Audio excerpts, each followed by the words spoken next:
do governo mais poderoso do mundo. Isso era tudo que um jovem podia sonhar. Isso era tudo que os pais de um jovem podiam sonhar para os seus filhos. Mas preste atenção.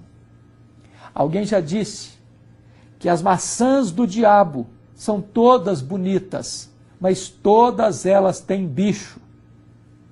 Por trás de todo aquele encanto e aquele glamour da Babilônia, havia uma ameaça mortal, havia um perigo desastroso. Por quê? Porque quando Daniel foi levado para o palácio para estudar na faculdade da Babilônia, ele deveria sentar-se à mesa e comer a comida do rei, mas aquela comida tinha sido sacrificada aos ídolos. E diz a Bíblia que Daniel resolveu firmemente no seu coração não se contaminar. Deixa eu dizer para você, algumas pessoas poderiam dizer assim para Daniel: Daniel, largue mão de seus escrúpulos. Você não pode querer ser tão radical. Você precisa fazer concessões. Os tempos são outros, os tempos mudaram. Você não está em Jerusalém, você está na Babilônia. Você não está debaixo das pesadas regras da lei de Deus. Você está agora numa outra cultura, diante de uma nova situação. Abandone seus absolutos.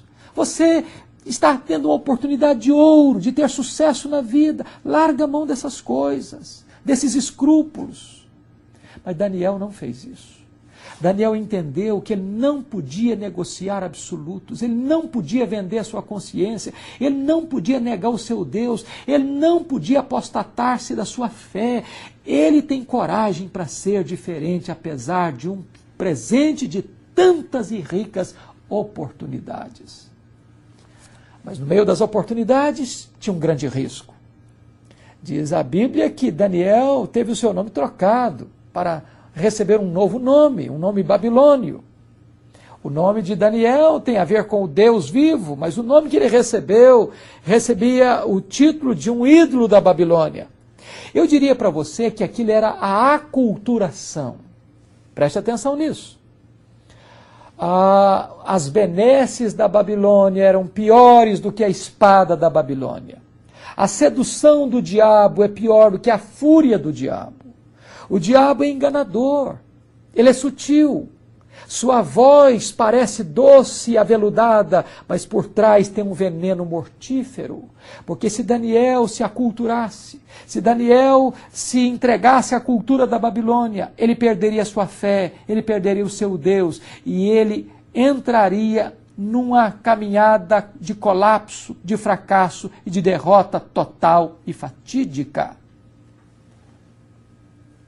Daniel foi firme de não se contaminar, mas ele foi estratégico e sábio. Ele foi firme e pediu ao chefe dos eunucos para lhe dar um prato de verduras, de legumes, em vez de comer na mesa do rei, da comida dedicada aos ídolos do rei. Ele podia exigir, mas se ele exigisse, ele poderia ser morto. E se ele morresse, não morreria como um mártir, morreria como um tolo. Porque firmeza não é contrário de prudência, de perspicácia, de sensibilidade, de tato e de sabedoria. Ele firmou no seu coração propósito, mas ele pediu, ele não ordenou, porque ele era um escravo e tinha que escolher o melhor caminho para conseguir os melhores fins para a glória de Deus. Deixa eu dizer para você, como é que é a sua atitude quando você é guindado a uma posição privilegiada? Como é que você se comporta quando você ocupa uma posição honrada de liderança? Quando você galga o apogeu na sua empresa, no seu trabalho? Quando você recebe privilégios e benefícios, você mantém a sua fidelidade a Deus?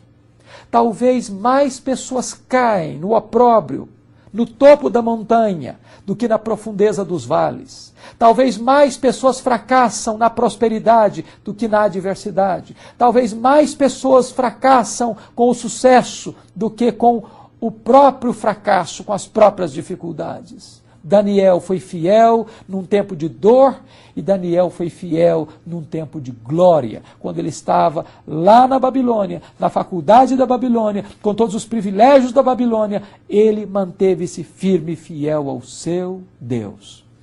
Mas finalmente também Daniel foi fiel apesar de um futuro de glória.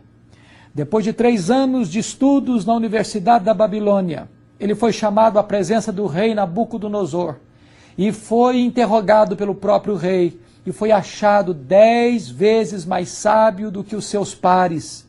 E diz a Bíblia que ele então passa a assistir diante do rei como primeiro-ministro da Babilônia durante 70 anos. Daniel foi maior do que a Babilônia. A Babilônia caiu, mas Daniel permaneceu de pé, ainda no Império Medo-Persa, como um dos maiores influenciadores daquele império.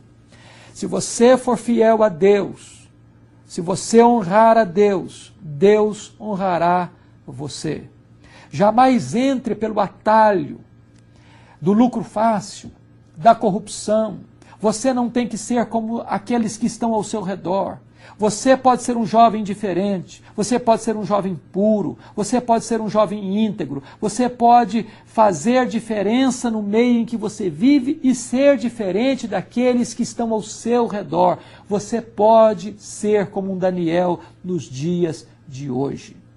Mais do que nunca, a família precisa de jovens, de homens, de mulheres que sejam fiéis, que sejam íntegros, que sejam impolutos, que sejam santos, que não vendam a sua consciência, que não negociem seus valores, que não se entreguem às vantagens fáceis, do lucro fácil, ilícito. Nós precisamos de estabelecer novos critérios, novos valores, novos paradigmas para a família e para a sociedade. E eu estou seguro disso, que Deus pode colocar este propósito no seu coração e você se levantar como uma coluna de vida plena, de vida íntegra, de vida irrepreensível, para ser uma bênção nas mãos do Deus vivo. Que Deus abençoe você e que você tenha coragem para ser diferente e para fazer diferença em nome de Jesus.